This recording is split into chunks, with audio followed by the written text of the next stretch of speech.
Prestige worldwide. Why? Prestige worldwide.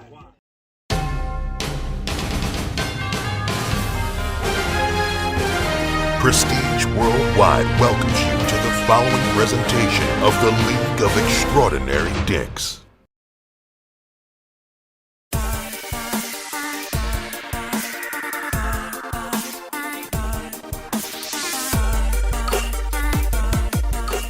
What's up, guys, and welcome to the Week 5 LED review. I'm joined, as always, by his name today is Drew for Commish 2024. He's back, everybody. Welcome him back. And then we got Commissioner Luck. And then, of course, myself, being Cornflakes. Yeah, it was an interesting week. Was it not? Yeah. Monday night decided a lot of big matchups. We wanted to pitch it to you, Drew, because Mr. Wheeling and Dealing this past week got 2 trades done this week. Yeah. Made one with Zano for running back. And I wanted a receiver to pair it with Lamb, and Shaq wanted a wheel and deal. So, made it happen. So, did Shaq reach out to you? No, absolutely not. See, It's hard one to pin down. The thing that happened with Drew and I, it was just kind of casual conversation, I feel. Mm-hmm. And it just kind of birthed into something else, because we were just sitting there talking, and he's like, yeah, something about Kittle. I said, Kittle? And I put a question mark. He's like, what, are you interested? I said, I might be. So it was just like one of those things where it just kind of manifested itself. So, but yeah, no, big deals going on with Mr. Grizzly Adams Beards over there. I tried to make a couple with Brendan. Tried to make one with Brendan before Shaq. There was a couple other people I reached out to. So, yeah. I just want another one. I want another big receiver. And I feel like Pacheco and Kyron and a couple other backs I got are going to be all right without having Saquon.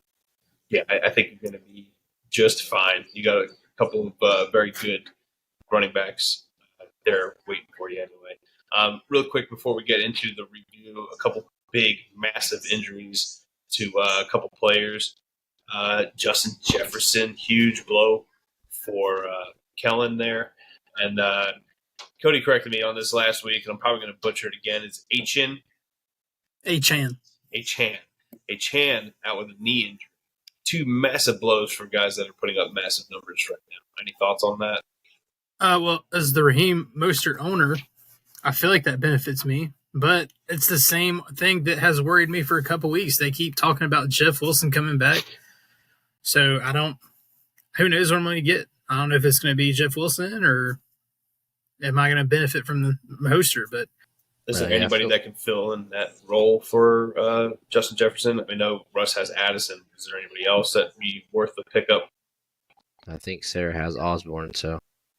Okay, so but feel bad for Matt because he got a running back, and now he's back down running back. Yeah. Okay. With that being said. All right, well, we'll start off with Mr. Zano's game against old Shaq Diesel. Get it all started. My game of the week, personally. It was a good one. It would have been Russ and Joe if we had Aaron Jones in it. I think that one kind of hurt him. But going on to Shaq and Zano, it came down to Adams and Watson, and I didn't see Watson beating Adams in points. Let's just put it that way. No, I didn't either. No, I thought I had a real good chance going into this one. But Jacksonville showed up against Buffalo all the way in London. Yep. So that, that's right. Definitely reap benefits. And then another player, Shaq got was Ridley, who put up solid numbers. I think he had 8 or 9 targets for 120, something like that. He had a very good game. And then he's struggling at the tight end spot, I think, like most everybody in fantasy. But DeAndre Hopkins finally came and played. And then even though Jacksonville lost and his big Jacksonville players, Buffalo still put up their 9, almost guaranteed 8-9. And then with Zano, Cooper Kupp is back, obviously. Oh, yeah. Even with Puka there and all that, I think the first drive he had like 4 targets. So Cooper Cup is back. Pairing him with Devontae Adams, as we talked. I didn't see that quiet game going for him. But Kamara looking like that 3-game suspension was worth the wait for him. For you, Montgomery's turned into a nice stud. And then, I trade Zeno Kittle, and he goes off. Shocker alert. But I think Zeno's biggest disappointment isn't Jonathan Taylor. I think it's Lamar. Lamar had a pretty brutal game against Zeno's boys, the Steelers. Yeah. Hey, I was happy for the win, not for the performance by Lamar. Yeah, so I think get a different quarterback play. I think Zeno wins that one. Thoughts? Cooper Cup is definitely back, which was I didn't expect him to get off to such a hot start. I knew the hamstring wasn't like super serious, but he's out there acting like he's been ready to play for about 2 weeks. So, and then you touched on it. Jonathan Taylor is not the one to be disappointed in this week.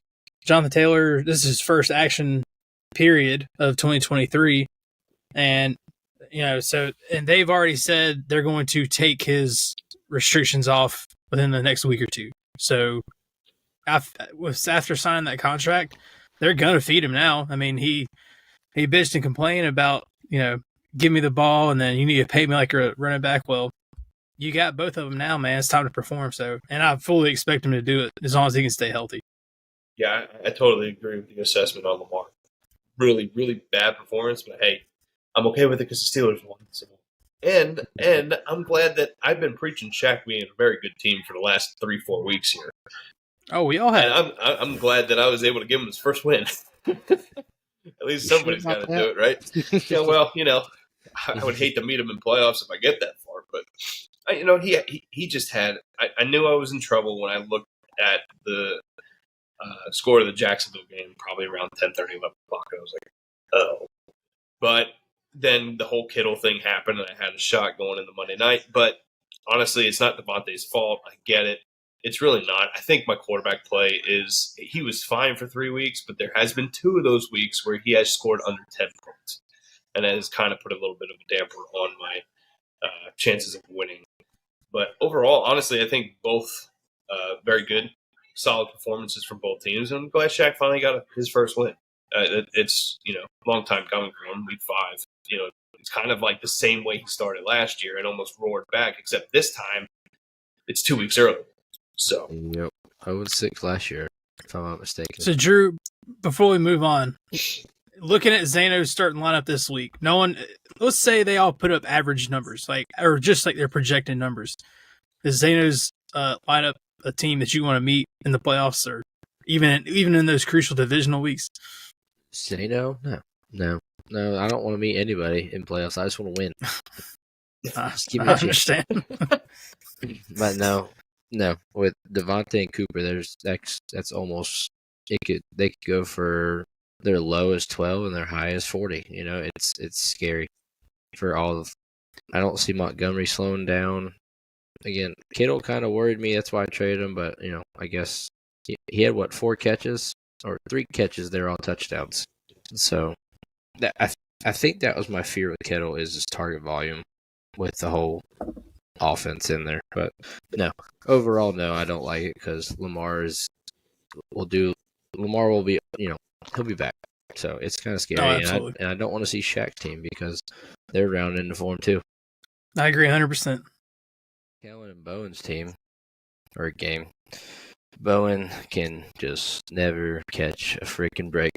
And I feel bad for him. Start off with the old Thursday night showdown for Carolina ex-player DJ Moore. Going off. Rub it in. And then he had Breece Hall who wanted to have a day. It's almost like his knees, they're signing Dalvin Cook was no purpose for them because Breece Hall's turning it on now. Yeah, that was almost half of Kellen's points was between 2 people. 3 people if you add Jared Goff as quarterback who played lights out against Carolina. Just take shots after shots on this guy. But Joe Mixon put up a decent day. Darren Waller finally put up I think his best fantasy day, if I'm not mistaken. A couple points, 12.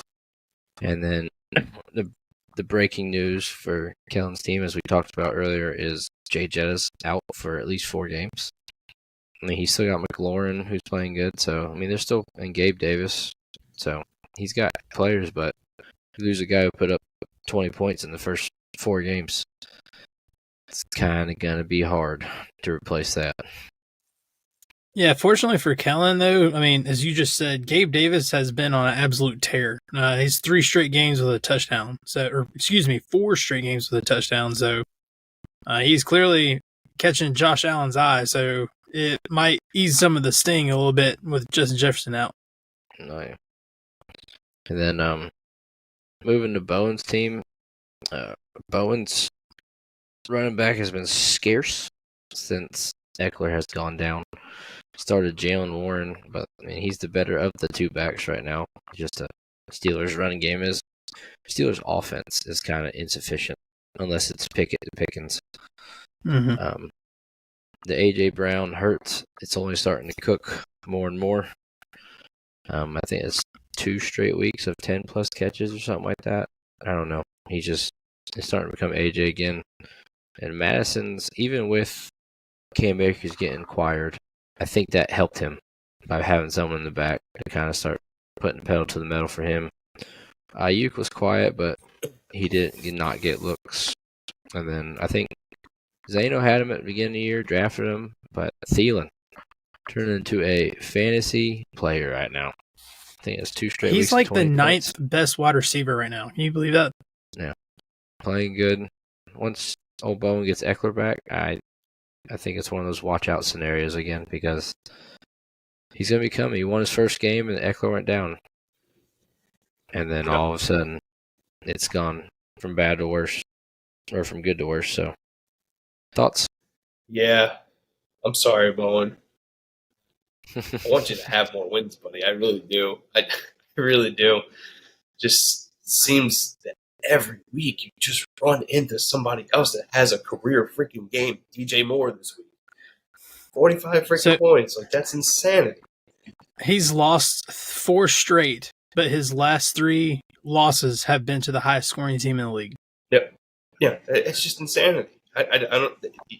Do not pull the trigger and do a yard sale. That's all I'm going to say right now. I'll tell you right now, he's not even responding.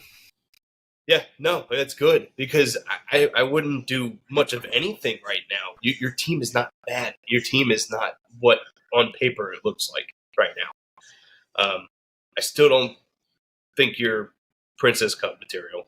I still feel like you still can make a run. I don't know if you're going to make a run like be the last team in the playoffs or you're going to just not become Princess again this year. But I think your team is good enough not to be Princess. So I don't think that's a problem. I think when you get Eckler back, which I'm pretty sure you're getting him back this week, everything's going to kind of right itself. I think you're going to be fine. I don't think it's time to press panic yet. Kellen's team, Jay Jett is going down. It's huge, but he does have McLaurin in the back. So he does have somebody that can still pick up a little bit of the slack. You're not going to pick up everything. Justin Jefferson's the best player in football right now. But I feel like it will do for at least 4 games. So I don't think there's a lot to panic there. And he still scored 139 points, so I think he's fine. I think both teams are good. I just don't think we need to press panic yet on Bowen's team. I wouldn't. So Bowen's averaging 103 points a game so far this year. Now, he did win his first game, and his first game is when he had Eckler. So he still had, a lot of good production even with Eckler in the lineup. But without Eckler, it's not like he's sucking and not scoring any points. I mean, he's averaging 103 per game. The problem is, like I just said, everyone's having career days against him because he's giving up 115 points per game. So just got to close that gap a little bit, and hopefully some luck comes his way. But Eckler is on track to play this week, so that'll be something to give him a little boost going forward. All right. Well, I'm going to go ahead and just knock this one out real quick. This is probably my least interesting game of the week. Cody, you just ran away with this one, but I'm just going to go over it really quickly. Collusion. That's what it was. That's all the week that Brendan had basically nobody playing. is a week that this commissioners, just has it. Ooh.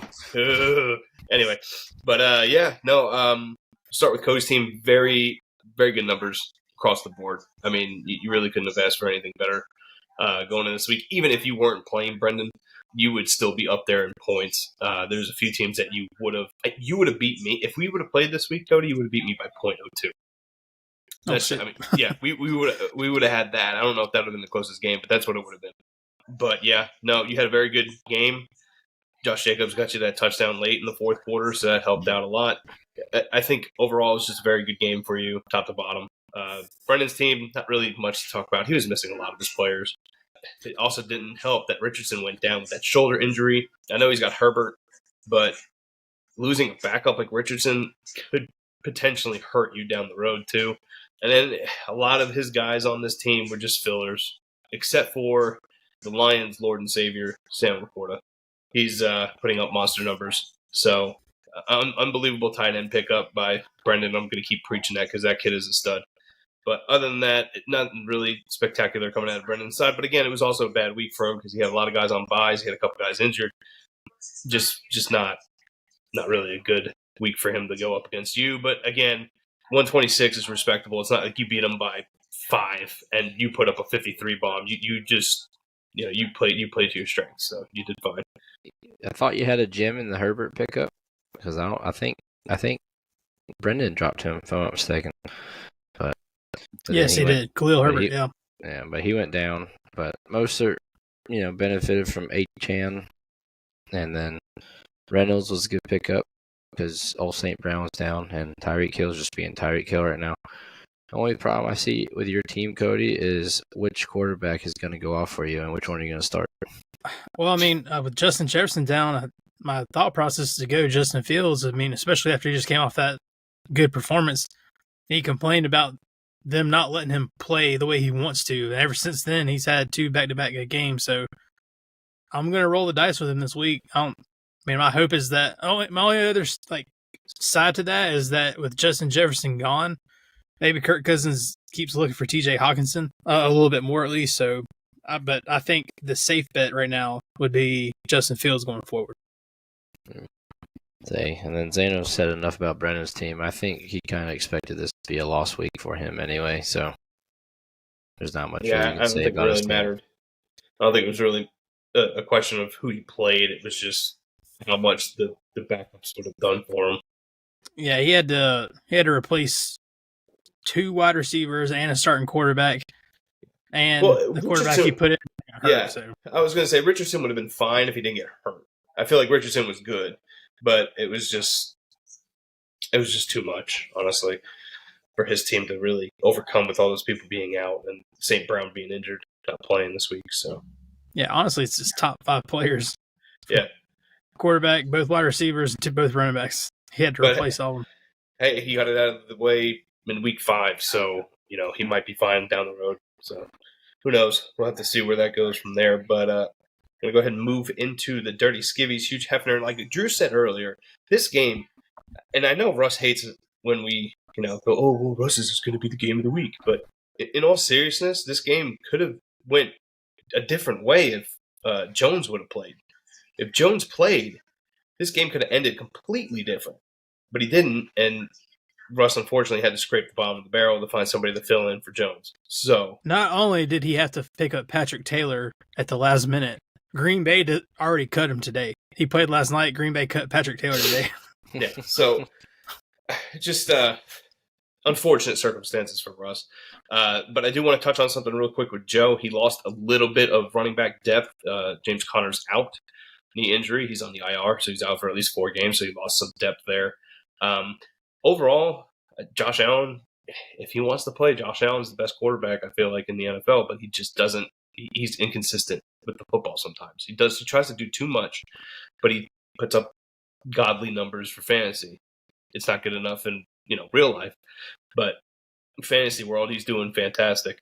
Debo had a respectable game, even though it was the George Kittle show. Jacoby Myers, that touchdown stealing whore. Christian McCaffrey still had his touchdown. Dallas Goedert, 21.7 points. Amazing game from him. He had, 117 yards and a touchdown. Good game for him. But over to Russ's team, if I'm telling you, if Jones didn't get taken out of the game, he wouldn't have had to. This could have been completely different. I feel like Russ could have had a very good shot at winning this game, but it is what it is. Stephon Diggs just being Stephon Diggs. That was kind of a handcuff matchup between Joe and Russ there. Stafford, respectable number. Derrick Henry, I don't know what's going on. Anybody know what's going on with Tennessee's offense? Outside Tajay of Spears. Tajay Spears taking some carries away from him. Maybe it's the end of the Derrick Henry train. I don't know. But who knows? Russ is usually pretty good about keeping an eye on stuff. And plus, everybody could look forward to on Wednesday mornings at about 4:30, Russ picking up somebody that you're like, oh, shit, I was keeping my eye on him, but Russ already snagged him. So I think it came down to one player not playing Russ to possibly steal this one. But overall, it was a good game. Little under the weather for Joe's team because I think they've got like 120, 125 points, something like that, last couple of weeks. But respectable numbers nonetheless. Yeah, I'll continue to say it. I said it last week. Joe's got the best roster in the LED, and it got even better this week. I know you mentioned James Conner is out, but he's got Kenneth Walker on the bench. Yep. But he also got Jaleel McLaughlin. He won Jaleel McLaughlin on the waivers. Who put up 16 points this week and almost 18 points last week. He's a starting running back for Denver, so he's got great depth. He's got Jameson Williams on the bench, who's they're going to start working in. So, I mean, he's not only is his start lineup good, his bench is good. So, I mean, I know I'm in first place, but I'm 100% jealous of Joe because he's got the better team.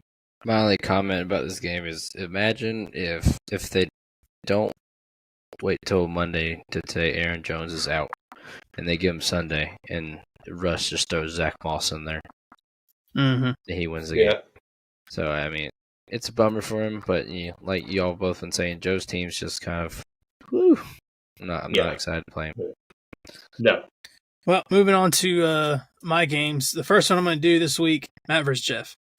So Matt was able to pull out the win, 97.9 to 83.2. Both teams able to get back to 2-3. So starting with Matt's team, I did watch most of that Jags-Bills game that morning. Just Trevor Lawrence it looks like he's starting to settle down this season. I know he started off a little rough. He wasn't putting up a lot of big numbers, but he's starting to spread the ball around, which is decent for if you've got like Jags receivers, but I don't think there's going to be many games where just one Jags receiver dominates. He clearly does continue to look to Christian Kirk's way, and late in the game, he went to Calvin Ridley a bunch. So that's good if you got those players. Evan Ingram didn't put up a lot of points. This week he only put up like 4 or 5 points, but he was tied for the lead with targets. So he's still on Trevor Lawrence's radar, which is good for Matt. Moving on, Jalen Waddle, his second week back, he had more targets than Tyreek Hill this week. Now, I know he didn't have Tyreek Hill numbers, but he still was getting looked at a lot. Ended up getting 10 targets and then had 5 receptions and 35 yards and a red zone touchdown. So good production from him. And then moving on we touched on Devon Achane. He's just the more explosive back right now in Miami. And he's got 11 touches versus Raheem Mostert's 10, but he's just doing so much more. I mean, he's averaging 13.7 yards a carry, and he had only 11 carries. So 11 carries, 151 yards, and a touchdown. He's just so explosive, but as you guys touched on earlier, he is possibly heading to the IR with an injured knee, so a little uncertainty for Matt going forward there. And then finally, Bijan Robinson was held in check this week. Only had 58 yards and a touchdown, and he would have had a couple more points, but he did end up fumbling. That was a tough game in general for both sides. That weren't scoring a lot of points, so it was a very entertaining game, but not very good for fantasy. I'm worried about Olave. I mean, I shouldn't be because he'll be fine, but I don't know. With Kamara coming back, it's like almost Captain Checkdown City going over there. I don't know how many targets he had, but Michael Thomas played good for Russ. And then, there's Taysom Hill. New Orleans' offense is so weird to me. I'm just not sure. And I don't know how long you can run the 3 Jacksonville players going on. I mean, if it works, it works. But that one's kind of scary for me. And like you said, Waddle, he's playing pretty good. Zay Flowers, I think, is a bright spot on his bench. It's just if the man can stay upright and actually catch the ball, he could have had a pretty heck of a game too. Injury didn't really do much for Matt's depth at running back. It's hard because Atlanta, the only other person that I see on his team right now, I mean, you got, was it Charbonnet in Seattle? He might be able to do a little bit of something next week or this week coming up.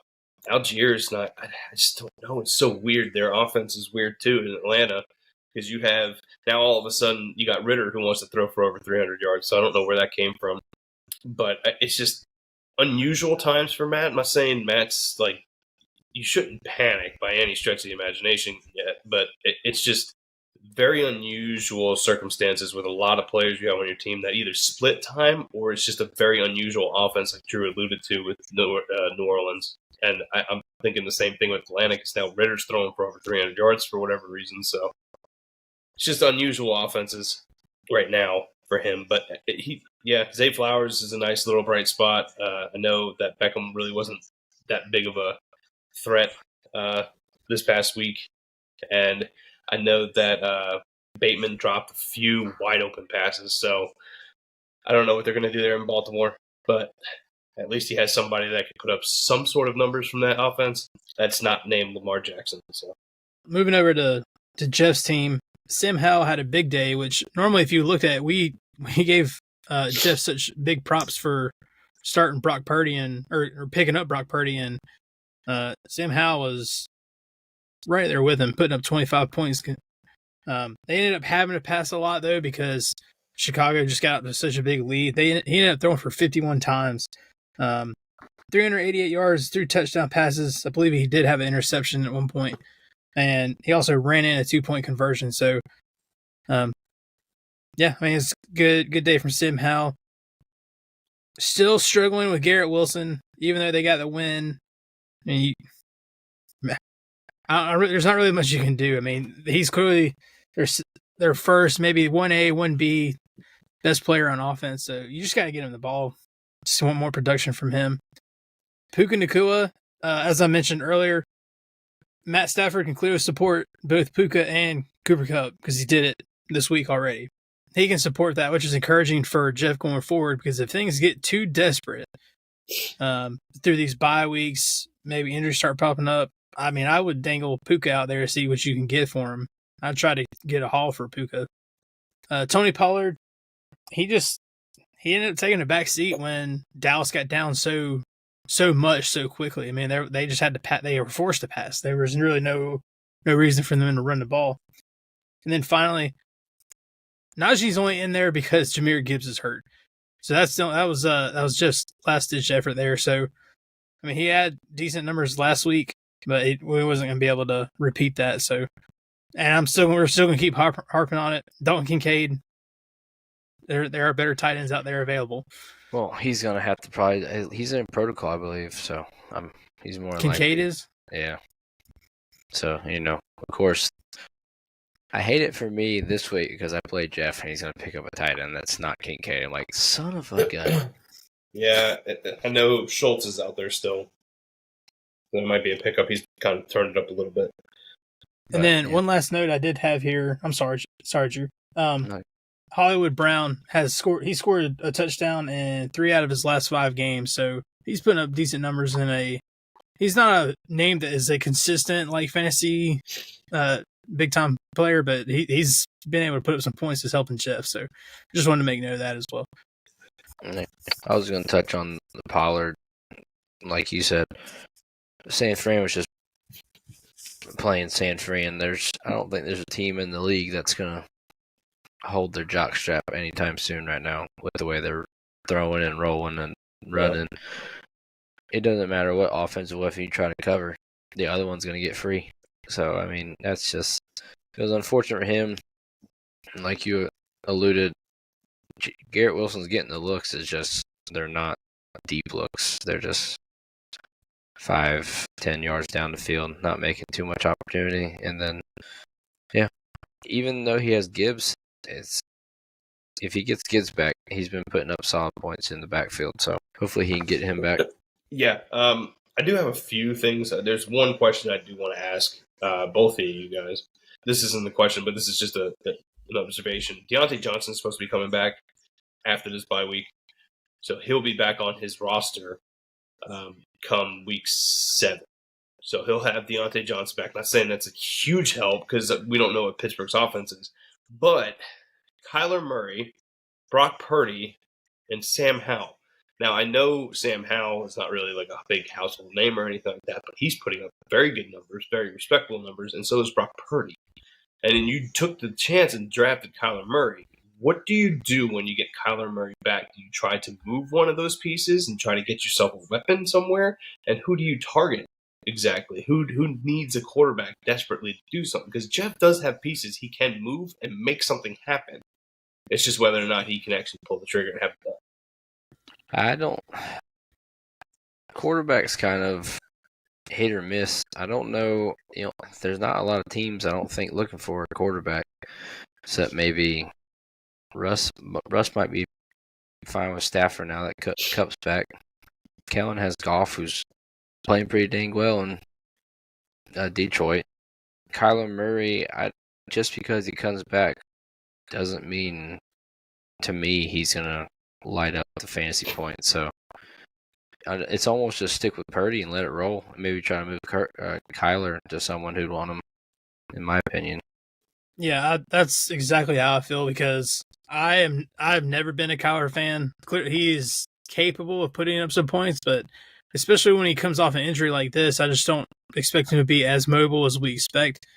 And then, as I touched on maybe a week or two ago, I just don't think people value quarterbacks as much as you would think with it here in this particular league. There's only like 15 to 20 point difference between like the number 1 and number 10 almost every year. So it's not a huge gap in that. So unless we just see an unfortunate string of quarterbacks getting hurt, I mean, or Kyler goes up and puts up like 2 games in a row with big numbers, then you can try to move him. I'm just not particularly sold on that at this point in time. Gotcha. Yeah, I just kind of figured that was a little bit of an interesting little thing that he's got going on there. He's got 3 quarterbacks that can definitely put up numbers that we've seen. Well, 2 of them we definitely know for sure this year has been able to put up numbers. The other one in years past has been able to do it, but we don't know what he's going to be like when he comes back from that injury. There's just so many mouths to feed in San Francisco. And Brock Purdy, I mean, they are like, give him a little bit of a big head and on TV. But, I mean, I think I could play quarterback for the 49ers right now. I mean, I legitimately do. Because there's so many good playmakers around him, and all he's got to do is just put the ball in their hands. Yeah, I agree with Easy that. points. Yeah. Well, listen to Dan Orlovsky. Why don't you one time? Saying Mac Jones would be a top 5 quarterback in the league if he was in San Fran. Yeah. Mm-hmm. Yeah, 100% probably would be. All right, go to your last game. Yeah, so the last game is going to be talking about the old Grizzly Adam Beards taking on Chicken Little Flea Flicker. Drew was able to pick up the win this week, 134.32 to 95.96 over Sarah. Drew, how do you like your new quarterback? Play better than Jordan Love. That he did. He did.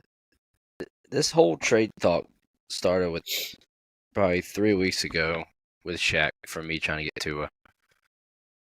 And jeez, 3 weeks of trying. 3 weeks, and then I was at Outer Banks, and I said, "How about we just get a spicy trade going?" And he said, "I'm listening." And I said, "I'm willing to deal Saquon, but I need Chase in return." He said, "Go on." And then that's how it all kind of went.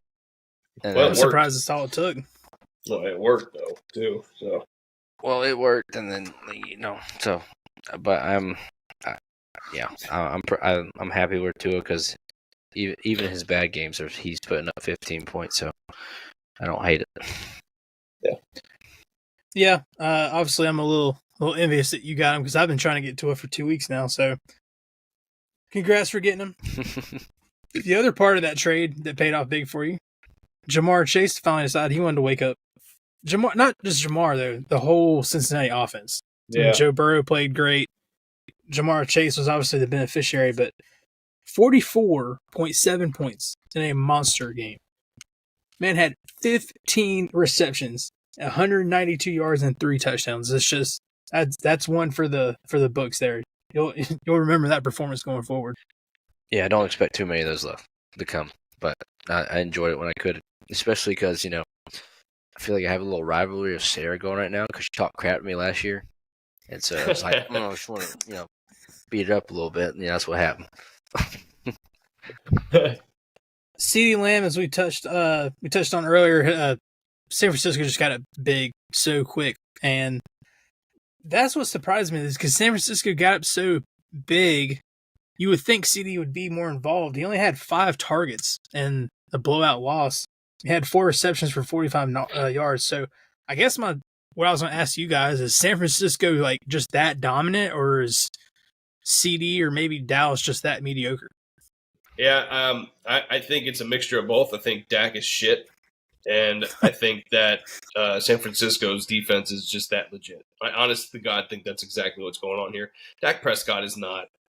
He's not the answer. It's bad when the team that traded Trey Lance to the Cowboys, their fans are chanting for him to come in the game. Like, that's bad.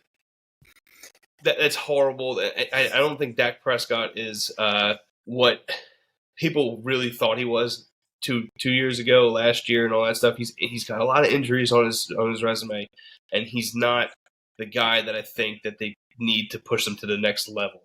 They'll get to the playoffs because of that defense. That defense, yeah, it was a bad game. That was a bad performance from them against San Francisco. But that defense is very good, and that defense will carry them to the playoffs. Now, how far they go is probably as far as Dak Prescott takes them, and that's usually out of the first round. So I don't think Dak Prescott's elite. I don't think he's good enough to be that guy for the Dallas Cowboys. They have every possible weapon they need to do something with. And it's inexcusable when you throw 3 interceptions on consecutive pass plays. Bad ones too. Not Bad even ones too. Like that. That's just not tip balls or anything. Just throwing your receivers 10 yards over. It's, yeah. I was gonna say the only bright side about Lamb in this one right now is that he led the team in receiving yards. So I think 49. Yeah, it was a bad game overall. Man. It was bad. I think Dallas's defense has just been that good up until this week that they keep that offense in it, or they give them short fields to go score on, because they've got to be the top 5 of scoring defenses. So I mean, I just think the defense has been that good for them that they just have not gotten to a groove offensively, and they bit off way more than they could chew. Because, you're right though, Zano. I do think that they will make the playoffs, but the way I see it, they're either San Francisco or Philly will get the first round bye, so they're either going to Philly or they're going to San Francisco. So then we're moving on to Kyron Williams. He just ran into a tough defense this week. That's all it is. One thing I do would be concerned about, Cooper Kupp did come back this week. Cooper Kupp saw a lot of targets. Kyron Williams did not see as many targets as he has been getting. So that's just something that I would keep an eye on if I were you. I still think, just given his volume that he's getting in the backfield, he's still going to be a top 12 running back for you. But obviously, he's got the passing upside, he becomes more of a threat. So that's something I would keep an eye on to see if that's going to happen. Isaiah Pacheco, look, if it's great to be the starting running back or a key player in definitely I would say top 3 offense in the league right now. I think Miami's clearly the best offense in the league. But when you got Patrick Mahomes and Andy Reid in your corner, you're going to be dangerous for sure. So to be a crucial and important cog in that offense is big for Isaiah Pacheco. And this is 3rd straight game with a touchdown too. So he's getting a little bit of momentum. And then finally, one of the player I wanted to talk about was Logan Thomas. He was the main benefactor from Sam Howell having to pass 51 times. He did have a fumble, but 9 receptions was just solid, 77 yards solid, and then a touchdown. So a huge day from Logan Thomas And we'll take any huge tight end performance we can get. And that was the only reason I felt okay trading Kittle, because I had Logan Thomas, and it's not because I think he's a stud. I think he'll get his 7 to 10 points a game, just because Washington's going to be throwing the ball. And so, if I can get a running back out of Pierce, who is the number one running back, then why not just trade Kittle? Oh, man, that's a good point. We didn't. The other trade between you and Zano was Damian Pierce for George Kittle, which Damian Pierce, there was not another running back on Houston's team that took a snap besides Damian Pierce. There's clearly no competition for Damian Pierce. It's just that offensive line is very banged up. Even though they got 2 starters back, they're just very banged up. So I still think what I said last week is going to come to fruition, where CJ Stroud's doing so well in the passing game is going to help complement that running game, because I understand Nico Collins is hurt too, but he's just I think CJ Stroud is that good that he can make other players around him better, and I think that includes Damian Pierce. I didn't really want to give up Damian Pierce, but I needed tight end help in a bad way. And then when we were sitting there talking about Kittle, I was like, well, Drew basically said, well, the only reason I can see this working is if we do Pierce. I said, okay. It's basically how that happened. I mean, it wasn't like we sat there and negotiated. I think Drew and I kind of are on the same wavelength. I think people know that. So it's just like, once we start talking about fantasy football, we just know what's going on with each other's mindset. So I needed a tight end. He needed more running back depth, and that's what ended up happening. And then he made a mega deal and got rid of Saquon and got himself a bona fide stud in a wide receiver. So, I mean, he made some moves this week that, kudos to you. Just don't drink and try to do it again. That's good advice. So moving on to Sarah's team, as I mentioned, as a person who has to pull for Bryce Young because he's on my team, I am absolutely green with envy at how good CJ Stroud is doing. Now, he didn't have a huge fantasy day, but I mean, the man, he's not turning the ball over a whole lot. Yeah, he's lost 2 fumbles, has not thrown a pick yet. Well, my point is, for a rookie, he is playing exceptionally well. So he didn't have a whole lot of fantasy points, but I mean, the fact that he's throwing so well with these really unknown receivers in Tank Dell and Nico Collins, they're not household names at all. Very impressive. So I know, as much as praise I'm going to give CJ Stroud, though, is Joe Burrow back, though? Because she's got Joe Burrow sitting on the bench with T. Higgins when he comes back. And that had to have been her mindset going in. So, Zane, are you starting CJ Stroud or Joe Burrow this week? I'm still starting Stroud. Reason being, I still haven't seen enough. Not to say Burrow's a bad quarterback or not a leader or anything like that. I'm not saying that. I haven't seen enough with him with that calf injury yet to tell me that he's back fully to where he normally is. CJ Stroud's going to get Sarah through a lot of games. He's consistently very good. He's been very good since he showed up in the league, which is only, 5 games now. So I would keep riding that until you know that your star quarterback that you took is ready to come back fully, because I don't know if his calf injury is still lingering. It probably is, and they're just kind of masking it for right now. Wait until he has a couple more games where we know it's like 300 passing yards and he's back to his normal self. And then we'll have that conversation then. But I think you still run with Stroud just because I personally don't know what's going to happen with Burrow. He might have another off game next week. But if he consistently puts together a couple good games, I think Joe Burrow's back.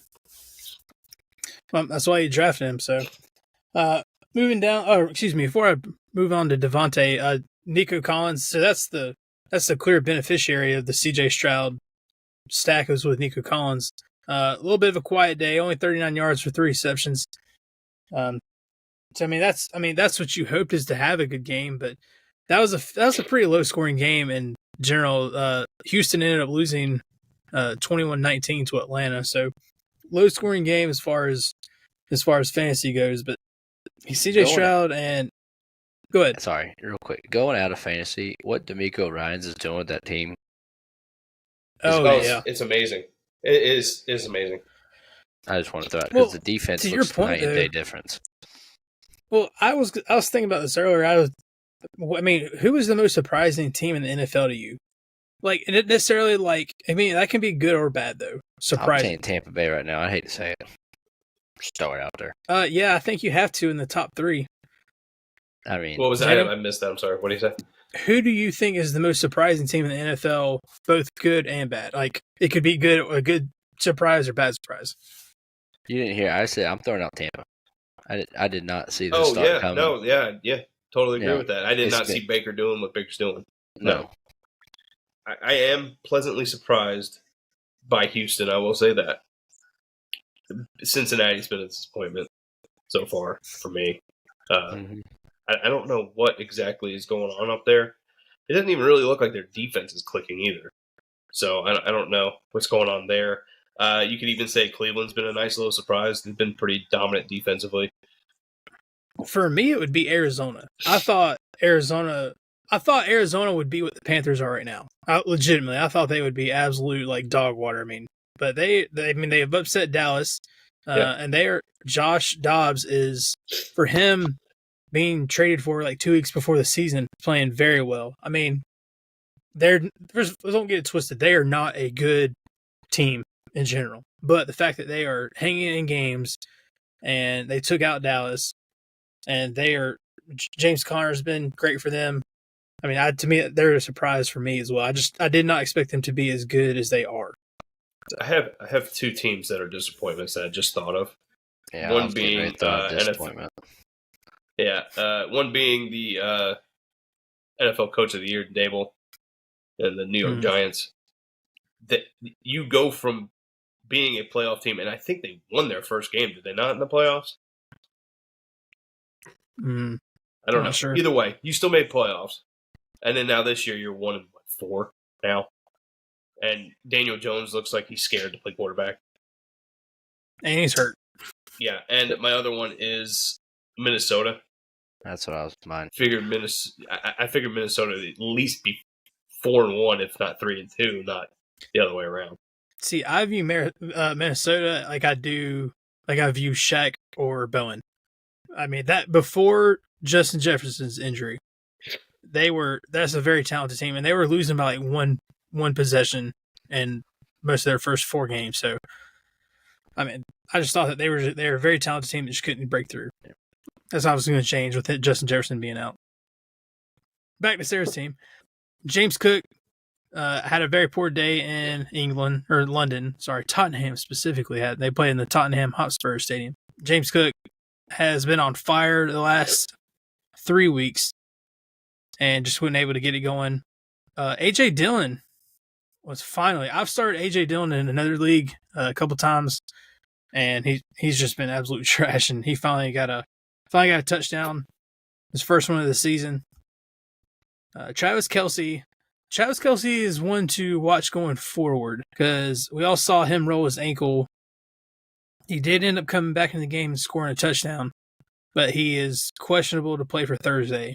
And that'll be for Sarah's trying to get back in the win column. She's going to need Travis Kelce to play. Well, yeah, I take that back. She would like Travis Kelce to play, but she had Cole Kmet, who put up 2 touchdowns. One touchdown. Yep, he had 2 touchdowns the week before. That's what it was. So 3 touchdowns in 2 games. So he's putting up good numbers. And as we mentioned, she's got KJ Osborne too. So he should see some work with Justin Jefferson being out. So yeah, that's it for Sarah. I like Sarah's team. Obviously you love Kelce. Kelce's putting up, even hurt. I don't even know if say his knees 100%. And now you're throwing an ankle on there, and he's still putting up those type of yards, those type of points. You know, it's just, and he's got that dog in him. I think I just caught a lucky break this week with Devontae Smith and James Cook kind of throwing out duds on her. Devontae Smith's never going to get held to 1 catch. Rarely. And he'll turn around. James Cook, I watched the game. It worries me for him because all of a sudden it's like a 3-man running back committee over there. They never just want to give it to one person in Buffalo, which I don't understand why. Because he's played good, like you said, the last 3 weeks, played solid. But I like Sarah's team. It's just, I think she has one of those quarterback, which one to start scenarios, and she has KJ Osborne, as we discussed earlier, on the bench, who will benefit for Jay Jettis being out for a little while. Yeah, the only thing I see on Sarah's team that probably won't fly very often is Dylan, just because he just was the beneficiary of Jones being out. Other than that, I mean, you got a good defense in Pittsburgh. I don't know what you're going to do this week. You have to pick up one because they're off. But I would definitely hold on to Pittsburgh. I don't know who you drop, though. And then, Cook is just, I don't know. That's just how Buffalo's offense has been. It's just whoever's got the hot hand type deal. I don't know how they do that offense like that. But yeah, the quarterback situation, I'd say Stroud, you keep starting him until you know Joe Burrow's back. I guess the real question is, with Sarah's team now, wasn't her first running back drafted Javonte Williams? I think believe so. So that's gonna be scary. Nope. James Cook was. She took James Cook in the 5th and then came back and got Javonte in the 6th. Okay. Either way, you did back-to-back running backs. That's a top. Yeah. That's one of your top 6 picks there. So yeah, so we'll see how it plays out. All right, boys. Time for a matchup of the week 6. Anybody got a matchup for week 6 that they have picked out in their head, their brains? I'm not going to say mine because I'm done trying to pull for somebody, and I figure if I don't, they might win. So exactly what you're saying, probably. So I'm going to kind of steer myself differently on that one. But I'm just going to throw out there Russ and Bowen, just for you, Russ. No, that one? No. That one? Come on. My game of the week is Shaq and Cody. Yeah, very interesting game. That could be a big loss for Cody, or that could be a monster win for Cody, because Shaq is, I think, going to finally start clicking on all cylinders. So, yeah, I'm in agreement with you. I mean, I've been preaching it for 2-3 weeks now. I ain't gonna back off of it just because I'm playing him this week. So, Shaq's got a very capable team. So, I think I'm going to go to Zeno and Matt. Both 2 and 3 teams right on the cusp of making to the playoff bracket right now. Zeno's got the slight advantage at this point, 109 to 96, or we'll say 97. So that'll be a game to watch, and it'll be interesting to see, does Jonathan Taylor get going this week. It's always interesting to find out whether or not he's going to go or not. He's got his contract now, so hopefully he does. Yeah, my pick is, I'm doing it. I don't care. Russ and Bowen. Bowen, this is the last time I'm picking your team, dude. If you guys don't step up and you win this game, I'm done. I'm done with your team, buddy. I love you, but I can't keep doing this. I keep hurting myself. I feel like I'm more invested in your team than my own. Need you to get a win there, big guy. Need you to get a big one. Yeah. Man, I can't wait to hear your text messages this week when Russ hears this. Oh yeah, I can't wait for that to actually come out and say that. Zeno just needs to shut his fat mouth. But yeah, so that was the week 5 review, guys. Maybe we'll see some potential movements Drew made last week, which kudos to you, sir. You did fantastic with that. But yeah, maybe we see something else happen, and good luck to everybody. See what happens in week 6.